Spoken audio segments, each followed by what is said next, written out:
नमस्कार, इन खबर में आपका स्वागत है। चुनावी मुहाने पे खड़े उत्तराखंड को 11वां मुख्यमंत्री मिल गया। 20-20.5 साल राज्य बने हुए और 11वां मुख्यमंत्री हैं। एनडी तिवारी को छोड़ करके कोई भी मुख्यमंत्री वहां कार्यकाल पूरा नहीं कर पाया। बीजेपी तो उत्तराखंड में एक्सपेरिमेंट ही करती रह गई। सबसे बड़ा सवाल ये है कि पूर्व मुख्यमंत्री और मौजूदा महाराष्ट्र के गवर्नर भगत सिंह कोश्यारी के ओएसडी से लेकर के सीएम पद तक सफ़र करने वाले पुष्कर सिंह धामी 45 साल के व्यक्ति को कौन है ये, और क्यों बीजेपी ने ये चांस दिया। दरअसल है क्या कि पुष्कर सिंह धामी दूसरी बार विधायक बने हैं। खटीमा से उधम सिंह नगर में पड़ता है और रहने वाले हैं पिथौरागढ़ के टुंडी गांव के। आरएसएस का बैकग्राउंड है। अखिल भारतीय विद्यार्थी परिषद से ही एक्टिव थे। 90 के दशक में एक्टिव हो गए थे। युवा मोर्चा के प्रदेश अध्यक्ष रहे हैं। पढ़े लिखे हैं, मैनेजमेंट साइड से हैं। इसी नाते ये भगत सिंह कोश्यारी के नज़दीक आए थे और ओएसडी बने थे।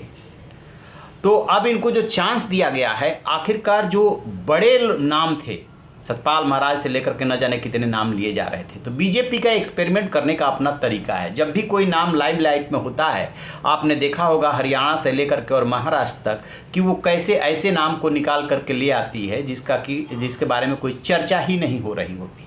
दरअसल बीजेपी के सामने इधर कुआं और उधर खाई वाली स्थिति है। तीरथ सिंह रावत को विधायक का एमएलए का चुनाव न लड़ाने के पीछे या संवैधानिक संकट पैदा हो जाने के पीछे बड़ा कारण ये बताया जा रहा है कि जो उसको अंदरूनी सर्वे रिपोर्ट मिली थी, उसमें तीरथ सिंह रावत चुनाव हार सकते थे।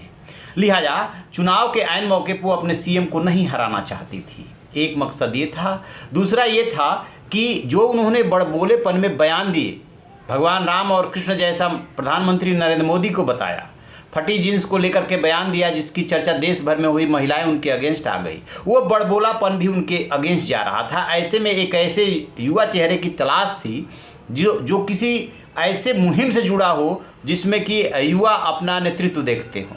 तो दरअसल है क्या कि उत्तराखंड की जो आबादी है 2011 की जनगणना के मुताबिक 1 करोड़ 1 लाख के आसपास थी।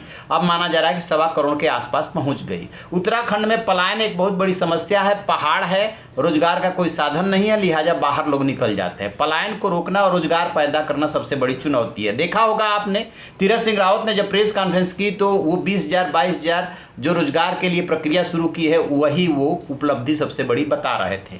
कहा यह जाता है कि पुष्कर सिंह धामी जो है युवाओं की समस्याओं को लेकर के, रोजगार को लेकर के काफ़ी एक्टिव रहे हैं। अगला जो चुनाव होगा उसमें 60% युवा शामिल होंगे मतदान करने में। लिया जाए युवाओं को उत्तराखंड के भाग्य का फैसला करना है।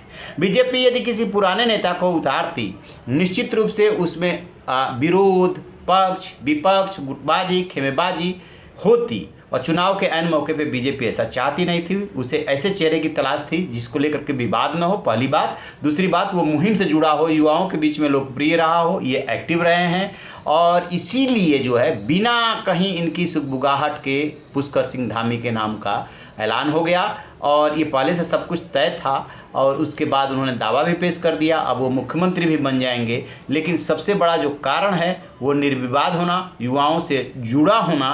ये एक बात, कुमायूं से इनका ताल्लुक़ है। इनके पिता फौजी रहे हैं घर में और परिवार में, गांव में जश्न का माहौल है, स्वाभाविक सी बात है।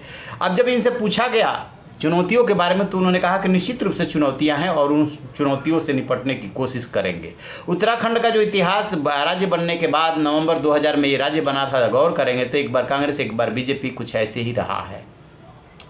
तो बीजेपी के लिए वहाँ पे इतना आसान रास्ता नहीं है, इसीलिए उसने एकदम नया चेहरा दिया है।